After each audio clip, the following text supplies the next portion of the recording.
Bonsoir et bienvenue pour votre journal quotidien d'information locale. Il est 18 h si vous nous rejoignez en direct. Voici les titres de l'actualité de ce 17 février. Les principaux titres. Ils sont 226 à se présenter devant les électeurs yvelinois. Les listes en vue des élections départementales de mars validées par la préfecture. Nous ferons le point dans un instant. Votée aujourd'hui, la loi Macron provoque aussi la colère des auto-écoles. Plusieurs des dispositions inquiètent pour le syndicat unique dont le président est installé dans les Yvelines. Cela va à l'encontre de l'économie, du social et de la sécurité routière. Et puis invité le comte Paul de la Panouse, fondateur du parc zoologique de Thoiry. Son établissement ouvre à nouveau ses portes après la trêve hivernale. Ce qui a changé ses ambitions, il sera tout à l'heure sur ce plateau. Pour débuter, nous sommes donc en ligne avec Philippe Colombani, le président installé dans les Yvelines de l'UNIC. Bonsoir à vous. Bonsoir. L'UNIC, Union nationale des indépendants de la conduite, les auto-écoles qui protestent toujours contre les nouvelles dispositions contenues dans la loi Macron qui vise à libéraliser la profession. La loi a été votée aujourd'hui à l'Assemblée. Philippe Colombani, vous avez le sentiment de ne pas avoir été entendu finalement pendant les débats à l'Assemblée. Rien n'a changé entre la proposition et ce qui a été voté? Attention, non, je dirais pas ça. Le fait que la loi est votée, elle est votée quand même par le 49-3. Ce qui veut dire que ce gouvernement aujourd'hui n'a pas la certitude d'avoir la majorité sur cette loi. Donc ça veut dire quand même qu'il y a beaucoup de députés qui nous ont sans doute entendus, je dirais le contraire moi, et que M. Macron aujourd'hui s'est pris une claque. Ce qui veut dire quoi? Ce qui veut dire que la suite, c'est que le Sénat va être en position de force aussi pour amender la loi et que évidemment il va falloir revenir à un moment à l'Assemblée nationale.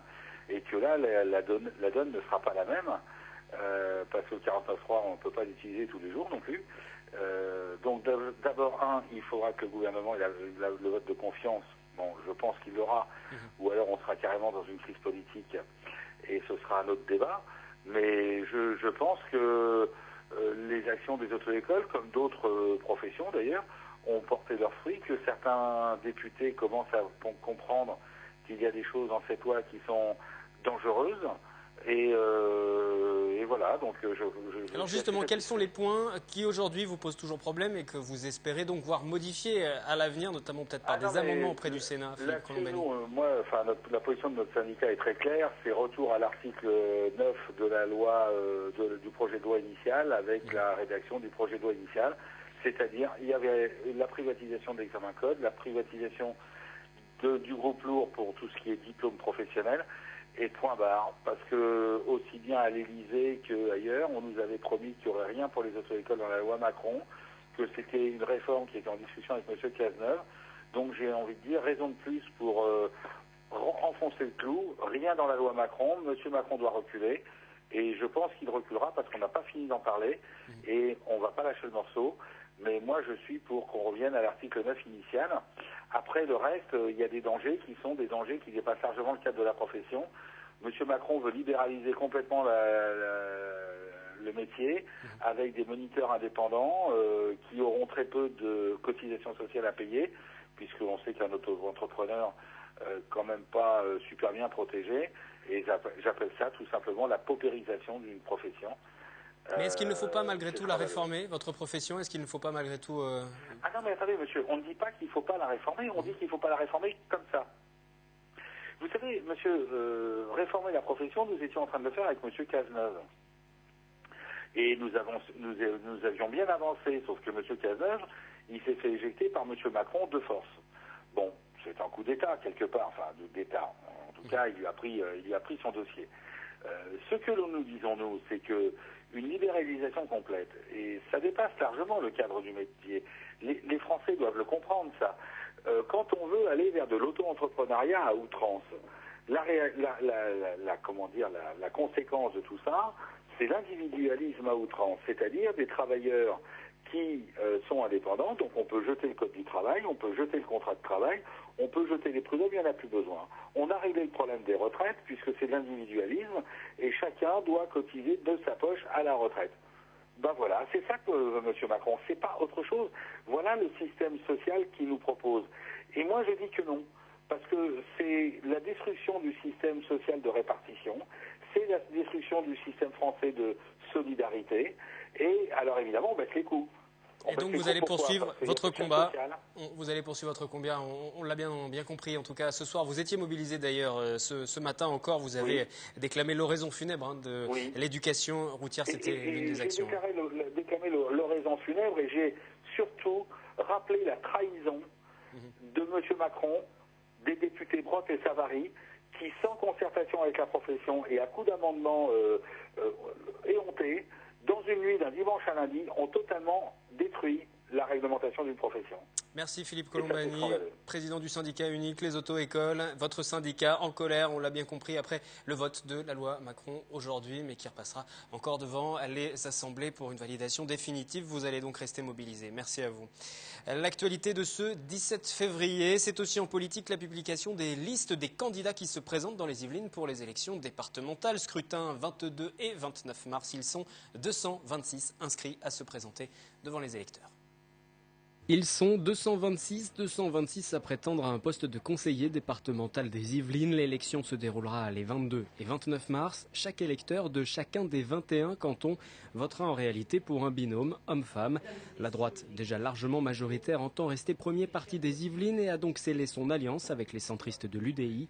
Pendant que la gauche part divisée et que le Front National entend jouer les troubles faits en se présentant, c'est une première, dans toutes les Yvelines. Dans le détail, sur le secteur de Saint-Quentin, on retrouve sur le canton de Montigny-le-Bretonneux le président de l'agglomération Michel Laugier, d'hiver droite, associé à Laurence Trochu de l'UMP. Le sortant socialiste François Deligné, maire de Guyancourt, fait alliance avec la responsable départementale du PS, Sandrine Grandgambe, un duel qui sera particulièrement suivi. L'absence d'union à gauche avec une liste Europe Écologie Les Verts Front de gauche sera peut-être déterminant. La droite entend réaliser le grand chelem sur ces élections de l'aveu du président sortant Pierre Bédier et pour cela, elle n'hésite pas à envoyer des élus de premier plan. Ainsi, Jean-Michel Fourgousse, maire UMP d'Elancourt et Anne Capio, sa deuxième adjointe, vont tenter de ravir le canton de Trappes à Janine-Marie d'hiver gauche et Alain Ajage, maire communiste de la Verrière, qui lui n'a pas reçu le soutien de son parti, qui préfère l'alliance avec Europe Écologie Les Verts. Candidature surprise, celle du directeur du collège musulman de Saint-Quentin-en-Yvelines, Slimane Boussana. Un cas atypique sur le canton de Maurepas, ce sont deux conseillers sortants qui se font face en raison du redécoupage imposé par l'État. Ismaïl Havane, PS, face à Yves Vandeval, UMP, chacun avec son binôme, Christine Mercier, adjointe à Manille-les-Hameaux, et Alexandra Rosetti, maire de Voisins-le-Bretonneux. Là aussi, forte division à gauche entre l'alliance écologiste communiste et la présence du candidat malheureux aux dernières municipales à Maurepas, Michel Chapa. Sur plaisir à présent, division des écologistes et des communistes, présence du Front National, présence de Debout la France et rivalité UMP-PS. Pas moins de 6 listes, l'élu départemental sortant, le socialiste Jean-Michel Gourdon, a décidé de ne pas se représenter. Enfin, sur le canton de Saint-Cyr-l'École, Jean-Philippe Mallet brigue un nouveau mandat avec la socialiste Fabienne Gelgon-Bilbao. Mais après avoir emporté la mairie de Bois d'Arcy, l'UMP Philippe Benassaya aimerait renforcer son implantation sur le secteur avec l'aide de l'UDI Sonia Brault. Ces listes de candidats restent néanmoins provisoires. Le ministère de l'Intérieur doit encore se prononcer sur leur validité. Ils sont 220. Et puis politique, toujours à la Verrière, on se satisfait de l'accord trouvé avec le ministère de l'Éducation nationale afin de maintenir les moyens accordés aux zones prioritaires. Une convention sera bien signée afin de maintenir des effectifs limités dans les classes avec des aides financières et humaines toujours importantes. Un accord qui fait suite à plusieurs mois de mobilisation de la population et des responsables politiques après l'annonce d'un redécoupage national du réseau d'éducation prioritaire qui excluait donc de fait cette commune. Le gouvernement vient d'officialiser le contrat de plan État-région. Hier après-midi, Manuel Valls, Premier ministre, et Jean-Paul Huchon, président de l'Île-de-France, ont signé un accord de près de 7 milliards d'euros sur 5 ans. Les précisions avec nos confrères de VOTV. 7,3 milliards d'euros pour les projets de la région Île-de-France sur les 6 prochaines années. C'est le montant total du contrat de plan État-région signé ce lundi après-midi par le Premier ministre Manuel Valls et Jean-Paul Huchon au Conseil régional. Une somme qui sera essentiellement investie dans les transports à hauteur de 5,2 milliards. Au programme, la modernisation du réseau de RER, le prolongement des halls vers Mantes-la-Jolie et le bouclage du plan tramway. En réalité, on peut dire que je ne dis pas que le travail est fini, c'est loin d'être le cas, mais on dispose d'une sécurité absolue en matière d'investissement de transport. Et ça, franchement, c'est le résultat, bien sûr, de négociations et même parfois de bagarres avec le gouvernement, avec Bercy, etc. Mais le Premier ministre a vraiment carrément, si j'ose dire, appuyé sur le sujet. À noter que ce contrat État-région concerne aussi l'enseignement supérieur, l'innovation, l'emploi et la transition écologique. Lors du vote du projet de contrat survenu la semaine dernière, PS et Europe Écologie Les Verts avaient voté pour, le Front de gauche et les centristes de l'UDI s'étaient abstenus, l'UMP avait voté contre. Les championnats du monde de cyclisme sur piste se déroulent cette semaine au Vélodrome de Saint-Quentin en Yvelines, J-1 avant le début de la compétition. Objectif pour les sprinteurs tricolores, remporter au moins 5 médailles et se classer parmi les plus titrés, les nations les plus titrées de la compétition. Michael Elmidoro, Yolène Torres ont rencontré Vincent Jacquet, c'est le directeur technique national du cyclisme. Nous sommes avec Vincent Jacquet, directeur technique national. Ensemble, nous allons parler de l'équipe de France et des championnats du monde sur piste. Alors, est-ce que vous êtes prêts pour ces championnats du monde sur piste? Est-ce que les Français sont prêts? Oui, les athlètes sont prêts. Effectivement, ça fait déjà quelques temps que la pression monte. Effectivement, ça fait maintenant plus de 2 mois qu'on est en vase clos et suite à la dernière Coupe du Monde de Cali, il est clair qu'aujourd'hui, les athlètes ont besoin de rentrer sur cette piste et ont besoin d'en découdre. Les compétitions vont bientôt arriver et très concrètement les athlètes sont prêts. Et quels sont les objectifs? Les objectifs de chaque athlète, c'est de gagner évidemment, hein. Mais derrière ça, on a effectivement une dynamique qui va se lancer dès le mercredi soir sur la vitesse par équipe, sur laquelle on souhaite le plus beau, la plus belle des médailles. Derrière ça, on a quand même des potentiels de 4 à 5 médailles sur ces championnats du monde qui nous paraissent non pas ambitieux mais raisonnables à avoir. Et donc il faudra assurer tout de suite les premières courses? Ah oui, là ça va lancer la dynamique, hein.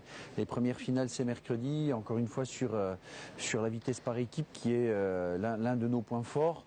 Effectivement, on a travaillé depuis un certain nombre de mois à restaurer la confiance de cette équipe, l'envie, l'ambition et les 3 athlètes sont prêts. Et en termes de médailles, vous comptez sur des sprinteurs en particulier?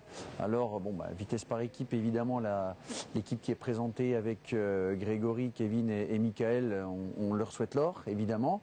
Et puis après, sur la vitesse individuelle, tout peut se jouer avec de très bons compétiteurs comme Grégory, comme Michael, comme Quentin. Effectivement, derrière, on a aussi le plus François Pervis qui nous permet, sur notre territoire, de pouvoir défendre le titre de champion du monde. Quelle richesse, je suis un DTN qui, non pas qui a l'embarras du choix, mais qui a une densité en termes de sprinteurs qui est très intéressante. Et ça serait un véritable échec si vous n'arrivez pas à remporter une seule médaille? Effectivement, on est chez nous, on s'est préparé, on a beaucoup travaillé, tant sur le sprint que sur l'endurance. Ce serait une grosse contre-performance de ne pas ramener de médaille de ces championnats du monde, tout en sachant que pour nous, l'objectif avoué, il est à Rio. Ici, c'est un gros point de passage, un gros point d'évaluation, de savoir où est-ce qu'on en est pour s'étalonner face aux meilleurs mondiaux. On est chez nous, donc on compte bien ramener la médaille. Merci à vous, Vincent Jacquet. Les championnats du monde sur piste au Vélodrome de Saint-Quentin-en-Yvelines, c'est du 18 au 22 février. Et les mondiaux, bien sûr, à suivre sur TV Fil 78. L'invité aujourd'hui, le comte Paul de la Panouse. Bonsoir et bienvenue en plateau pour évoquer la réouverture de votre parc de Thoiry. Réouverture depuis le 14 février, tout s'est bien passé. Très bien. Pour la reprise, très bien. Les visiteurs étaient au rendez-vous. On va parler des nouveautés, tout d'abord du parc en lui-même. Depuis l'ouverture 1968, vous avez toujours voulu renouveler l'expérience pour les visiteurs. Il faut se renouveler à chaque fois. Il faut se renouveler, les mises en scène. Et d'abord, on rêve toujours d'avoir l'espèce qu'on n'a pas encore. Et donc, surtout que mes enfants me succèdent et que ma fille a des rêves petits et grands. Dans le petit, on a dans l'Arche des petites bêtes, où il y a des animaux qui sont bien plus rares que les dragons de Komodo et les pandas, parce que ce sont des espèces, il y en a 2 qui n'existent plus en milieu naturel et qu'on élève chez nous, comme les escargots de Partula.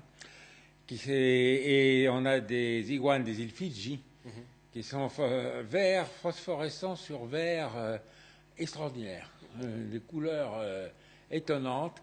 Et puis, on va avoir le criquet du Croc, autre espèce extrêmement menacée en France. Mais alors comment vous faites justement pour déjà trouver ces espèces, réussir à les obtenir et puis rester au fait un petit peu, on va dire, de cette actualité-là aussi? Vous surveillez en permanence, c'est votre rôle, vous l'avez dit, vous avez passé la main aussi à vos enfants. Donc maintenant, en tant que fondateur du parc, vous avez un regard un petit peu extérieur et vous intervenez pour conseiller.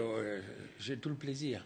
Je suis le premier visiteur. Vous n'avez plus que le plaisir maintenant, voilà. J'ai presque plus que le plaisir. De temps en temps, j'aide un peu. La preuve, je suis là. Les animaux ne parlent pas, alors je fais la voix des bêtes, entre autres. Vous restez vous surveillez en permanence comment ça évolue et pour faire venir de nouveaux surveille pas. animaux. J'apprécie comment ça évolue. J'ai rien à surveiller. Les équipes sont toutes renouvelées, jeunes, très dynamiques. Alors vous dites comment on les obtient? Il y a des espèces pour lesquelles l'Arche des petites bêtes est tellement scientifique et ça c'est une Formule 1, je dirais, à Thoiry. Bon, il y a les lions, le tunnel de verre des lions, le tunnel de verre des tigres, ça je dirais c'est facile à gérer. Enfin, quand on a la méthode, mais c'est de la grosse mécanique, on peut dire, même des éléphants. On se maîtrise bien. Et bon. Par contre, l'Arche des petites bêtes, c'est le labo de reproduction. C'est bien simple. Les rapports du jour, les ours, il n'y a quasiment rien, parce qu'ils se débrouillent tout seuls, ils creusent leur terrier, ils montent aux arbres, ils nagent, bon, on n'a rien à dire.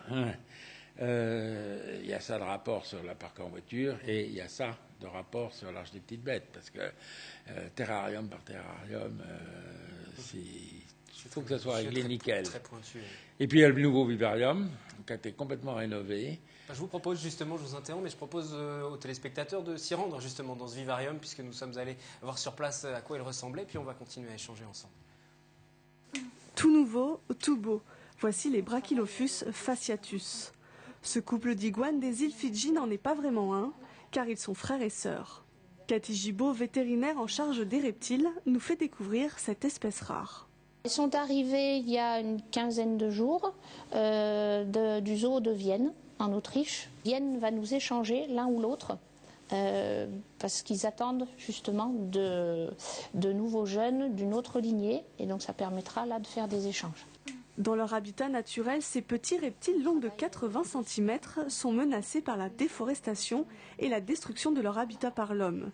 Ici, ils peuvent profiter des terrariums rénovés. Nouvelle décoration, mais surtout nouvel éclairage.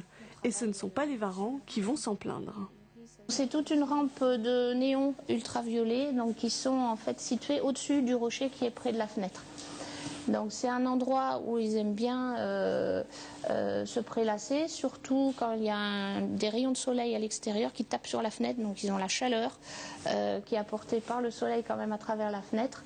Et donc on a profité de ce point où ils aiment bien rester allongés pour justement essayer de positionner judicieusement les UV au-dessus. Et même les visiteurs n'ont pas été oubliés. Là vous avez un tronc de séquoia qui était dans le parc. C'est un séquoia qui était très âgé et qui devait de toute façon être abattu. Donc on en a profité pour le recycler en banc pour nos visiteurs. Tous les réaménagements de la galerie ont été réalisés avec du bois provenant de la forêt de Thoiry. Un petit coup de jeune bienvenu, le vivarium n'avait subi aucune transformation depuis son ouverture en 1998.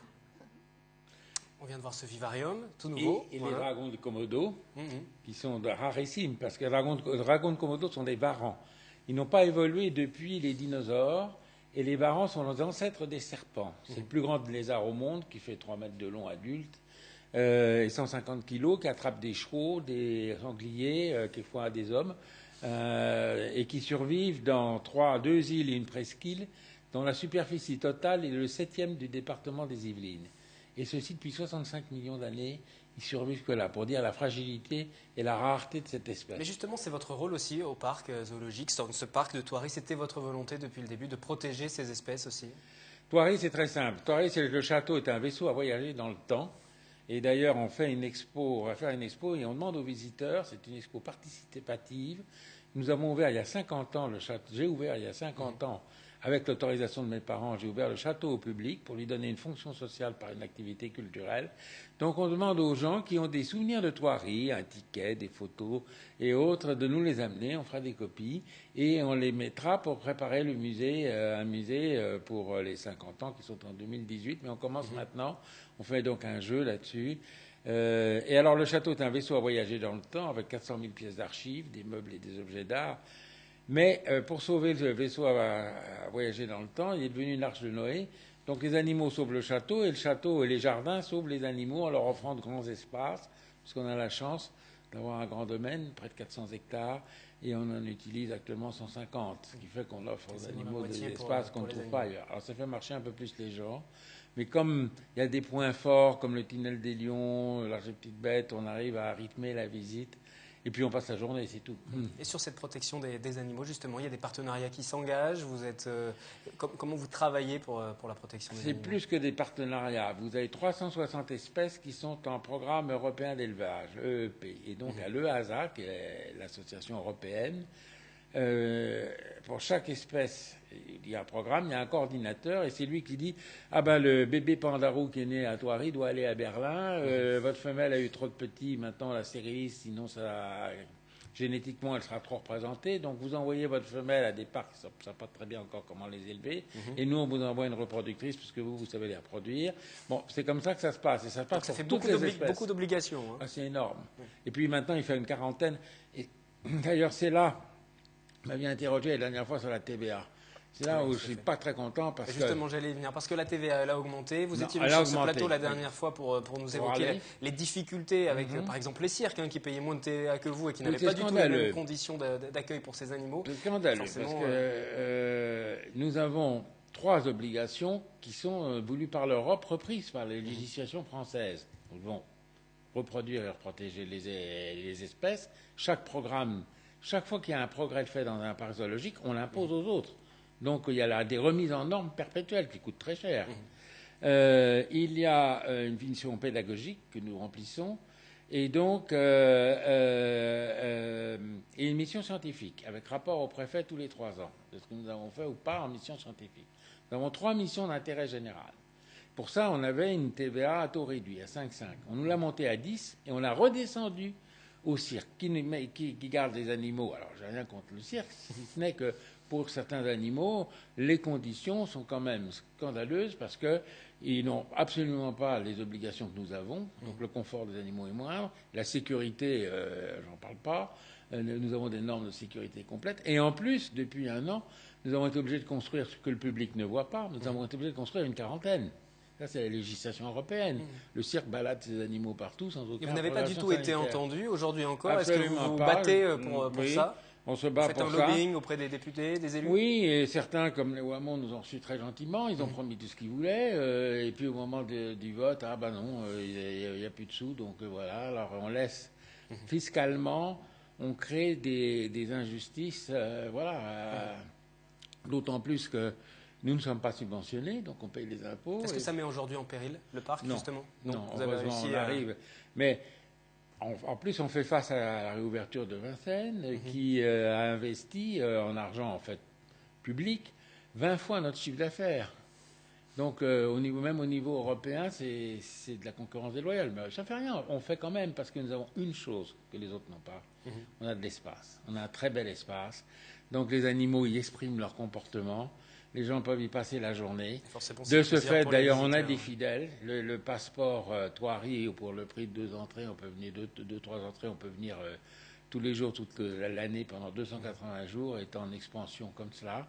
C'est par des... Donc il y a des vrais fidèles qui reviennent régulièrement. Des milliers de familles, dans votre parc. Je vous propose, parce qu'on est pris par le temps, de conclure cet entretien avec notre question du jour, micro-trottoir habituel dans ce journal. Notre question du jour, quelle image, que pensez-vous de ce parc de Thoiry? Quelques réponses. Faudrait demander ça à ma fille. Mais ouais, c'est pas mal d'animaux, pas mal de petites aventures à faire pour les enfants. Je trouve que c'est pas mal. C'est pas mal. À conseiller. Je pense que c'est un bon zoo. Après, moi, les zoos, c'est pas toujours les meilleurs endroits. J'aime pas trop ça, quoi. Je préfère quand les animaux ils sont dans leur milieu naturel. On a vu des zèbres, des choses. Des lions. Des lions, des hippopotames. C'était trop bien. C'est une réserve assez grande où les animaux sont en liberté, donc je pense que c'est une bonne réserve. Je trouve ça magnifique, je suis allée plusieurs fois d'ailleurs, parce que les animaux sont quand même en liberté, quelque part, on les voit beaucoup mieux qu'ailleurs. Hein. Donc voilà, c'est super pour les enfants, et même pour ceux qui ne sont pas des enfants, quoi. Pour les petits, pour les grands, tout le monde apprécie votre parc. C'est plutôt une bonne note pour finir cet entretien. Je suis le premier visiteur de ce parc, je dois l'avouer.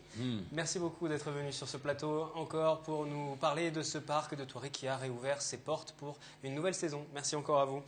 Retour au XVIIe siècle, au château de Versailles à présent. Une série diffusée à l'automne prochain sur Canal+ est actuellement en tournage. Versailles revient sur la vie du jeune roi à la fin des années 1660, sur sa bataille pour imposer son pouvoir et sur la construction du château avec ses milliers de visiteurs chaque jour. Le château de Versailles s'est adapté dès lundi lors du jour de fermeture pour recevoir les équipes de tournage. Écoutez. Il faut une coordination exceptionnelle pour que le château de Versailles soit disponible, vide, ouvert et puisse accueillir un tournage comme ça, qu'on n'ait pas au milieu du tournage quelqu'un qui traverse la cour au mauvais moment. Ça n'est pas possible lorsqu'on fait des films. Et nous reviendrons bien sûr sur ce tournage au cours d'un long reportage dans notre édition de demain dès 18h en direct, puisque c'est la fin de ce journal et votre soirée à présent sur TV Fil, c'est avec Catherine Zulato pour un nouveau 7-8 Société consacré au harcèlement à l'école. Très bonne soirée.